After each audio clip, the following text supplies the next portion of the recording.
প্ৰথমতে মই আমাৰ যিসকল নতুন এমপি জিকি আহিছে আটাইলৈ আমাৰ আন্তৰিক শুভেচ্ছা জনাইছোঁ।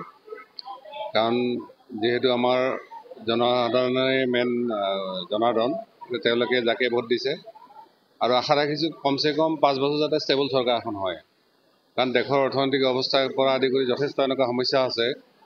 আমি ভাবোঁ যে ৰাইজৰ যিখিনি সমস্যা বা যি ধৰণৰ তেওঁলোকে কষ্টত আছে সেইখিনি ভাল হয়, এইটো আমি আশা কৰোঁ। আমি এখন নতুন কৰ্মক্ষেত্ৰৰ কাৰণে বা কৰ্মভূমিৰ কাৰণে আমি চেষ্টা কৰিছিলোঁ। গতিকে এটা ভাল হৈছে, আমাৰ চিনাকি এটা হৈছে। আৰু আপোনালোকে জানিছে যে আমি বাকী যিবিলাক প্ৰফেশ্যনেল পলিটিচিয়ান তাৰ নিচিনা আমি নহয়। আমি সঁচাকৈ জনসাধাৰণৰ যিবিলাক সমস্যা আছে, যিবিলাক ইছ্যু আছে, সেইবিলাক লৈ আমি কেনেকৈ সমাধান কৰিব পাৰি। কাৰণ তাৰ এটাই উপায় আছে, ৰাজনৈতিক উপায় আছে। ৰাজনৈতিকভাৱে এইটো সম্ভৱ আছে, বাকী কোনো কাৰণতে বেলেগেদি সম্ভৱ নহয়।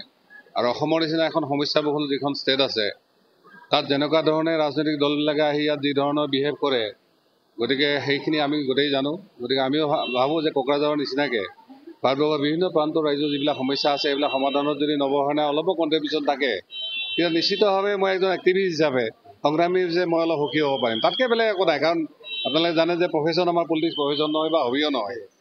কোকৰাঝাৰ ৰাইজে এটা বিশেষ পৰিস্থিতিত আমাক এমপি বনাইছিলে আৰু সেই ক্ৰেডিটটো কোকৰাঝাৰ ৰাইজৰ। মই নৱসেনা হিচাপে কেতিয়াও সেই ক্ৰেডিটটো লোৱা নাই। কাৰণ দুবাৰকৈ আমি এমপি হৈছিলোঁ, সেই গোটেই ক্ৰেডিটটো ৰাইজৰ। আৰু আজি কোকৰাঝাৰ দেখিছে যে আজি এটা বিশেষ পৰিস্থিতি হৈছে। মই ভাবোঁ যে এই 2024 পৰা এটা নতুন আৰম্ভণি হওক, আৰু ইয়াত আমাৰ যিখিনি অৰিহণা থাকিব লাগে নিশ্চিতভাৱে থাকিব। আৰু অসমৰ এজন সংগ্ৰামী মানুহ হিচাপে সদায় আমাৰ মনোভাৱটো তেনেকুৱাই থাকিব। আমি প্ৰফেশ্যনেল পলিটিচিয়ান বা পাৰ্টিবিলাক নিচিনা নিশ্চিতভাৱে নহয়, আমি হোৱাৰ চেষ্টাও নকৰোঁ।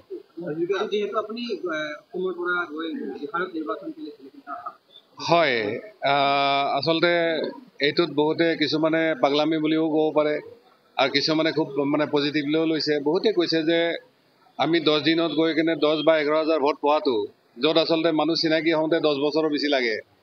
তেনেকুৱা ক্ষেত্ৰত বহুতে এইটো বহুত কিবা বুলিও ভাবে, আৰু বহুতে ভাবে যে তাত কি কয়, এইটো এটা পাগলামি বুলিও ভাবে। গতিকে ৰাইজে নিজৰ বিচাৰ নিজৰ কথা, এইটো তাত মোৰ বিশেষ ক'বলগীয়া একো নাই। মই কৈছোঁৱে যে ভাৰতবৰ্ষৰ বিভিন্ন প্ৰান্তৰ যিবিলাক সমস্যাবিলাক আমি দাঙি ধৰিছোঁ পাৰ্লিয়ামেণ্টত। কাৰণ অসমৰ মানুহে এনেকুৱা বিচাৰিছিল এটা সময়ত, বা বিদেশী মানুহে, যে তেওঁলোকৰ কাৰণে কোনোবা এজন আহি খাৰা হওক। সেই সময়ত বহুতে আমাক ভগৱানৰ বুলি কৈছিলে, বা বহুতে বহুত কিবা নামাকৰণ কৰিছিলে। কিন্তু আমি সেইটো নহয়। আচলতে আমি এজন সাধাৰণ মানুহ, আমাৰ সাধাৰণ মানুহৰ নিচিনা চেণ্টিমেণ্টটো আছে।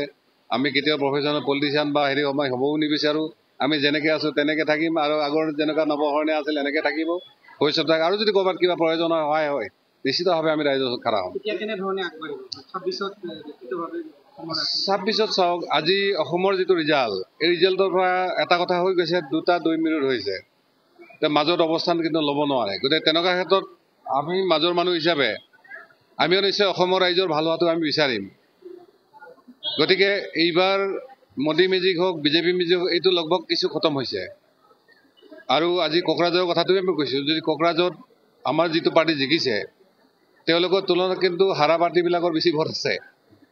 গোটেই পলিটিক্সটো তেনেকুৱাই হয়। যদি পলিটিচিয়ান হিচাপে আমি চাব যাওঁ, তেতিয়াহ'লে হাৰা পাৰ্টি যদি লগো খায়, তেতিয়াহ'লে এই জিকা পাৰ্টি কিন্তু হৰাটো সম্ভৱ আছে। আপুনি 2500 চাওক, কাৰণ 2500 ইলেকশ্যনটো কোকৰাঝাৰৰ কাৰণে, অসমৰ কাৰণে বহুত ডাঙৰ কথা।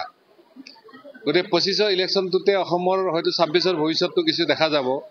গতিকে আমি সময় যিহেতু আমাৰ হাতত কিছুদিন আমি নিজে অলপ দিল্লীৰ যিখিনি ব্যৱস্থাখিনি ঠিক ঠাক কৰোঁতে আমাৰ টাইম লাগিব। তাৰপিছত আমি নিশ্চিতভাৱে ৰাইজৰ ওচৰত আহিম। ৰাইজৰ যিটো পৰামৰ্শ, কৰ্মীবিলাকৰ যিটো পৰামৰ্শ, তাক এটা সিদ্ধান্তলৈকে আমি লৈ কিনে আমি আগবাঢ়িম। আৰু আমি কিন্তু পজিটিভলি আগবাঢ়িম।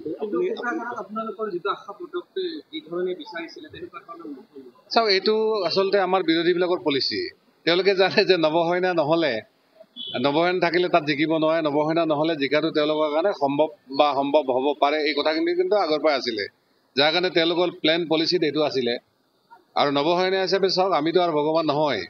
যেতিয়া এখন চৰকাৰ আমাৰ বিৰুদ্ধে গুচি যাব, তেতিয়া আমি অকলে ইমান সহজ নহয়। কিন্তু তাৰমানে এইটো নহয় যে আমি হাৰি গৈছোঁ। কোকৰাঝাৰ ৰাইজ হাৰি যোৱা নাই। কোকৰাঝাৰ ৰাইজে বিচাৰিছিল তাত হত্যা, হিংসা, লুণ্ঠন বন্ধ হওক। আজি যিসকল শাসনত আহিছে, তেওঁলোকেতো হাজাৰ হাজাৰ ঘণ্টিয়া বন্ধ দিছিলে আগতে, হয়নে নহয়? তেওঁলোকেও যে আজি সেই দিনটোৰ পৰা আহি আজি তেওঁলোকে EVM-ত বা গণতন্ত্ৰক বিশ্বাস কৰিছে, সেইটো কিন্তু নৱসেনাৰ বা কোকৰাঝাৰ ৰাইজৰ ক্ৰেডিট।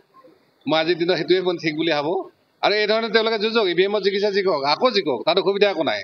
কাৰণ ইলেকশ্যন বুলি হাৰে জিকে। আজি চাওক, 60 বছৰ শাসন কৰা পাৰ্টিটো আজি 100 চুব পৰা নাই দেখক আৰু 60 বছৰ সংগ্ৰাম কৰি অহা পাৰ্টিটো আজি তেওঁলোকে দুবাৰ মেজৰিটি পালে এবাৰ কিন্তু মেজৰিটি নাপালে গতিকে এই দুটাৰ মাজত যদি বিশ্লেষণ কৰে উত্থান পতনটো সদায় থাকে আৰু সঁচাকৈ এজন মানে আমি আমাৰ বিগত দিনবিলাকত আমি ব্যক্তিগতভাৱে বা ৰাজহুৱাভাৱে আমি যিখিনি সংঘাত মানে সংঘৰ্ষ দি পাৰ হৈ আহিছোঁ গতিকে নৱসেনাৰ কাৰণে এইবিলাক মানে মই ভাবোঁ এটা সৰু কথা আমি প্ৰতিটো পৰিস্থিতিত আমি কেনেকৈ আগবাঢ়িব যাব লাগে আমাৰ এইটো এটা সিদ্ধান্ত আছে আৰু যিহেতু আমি ৰাইজৰ মানুহ আমি সাধাৰণভাৱে জীৱন যাপন কৰোঁ আমি কোনো বিলাসিতাত আমি নিবিচাৰোঁ বা আমি এটা প্ৰিন্সিপল নহয় সেইকাৰণে নৱসেনা একো অসুবিধা নহয় হয় কোকৰাঝাৰ ৰাইজে নৱসেনাক যি হিচাপে পাইছিল বাকী এম পিক মই ভাবোঁ তেওঁকো আমি কৈছোঁ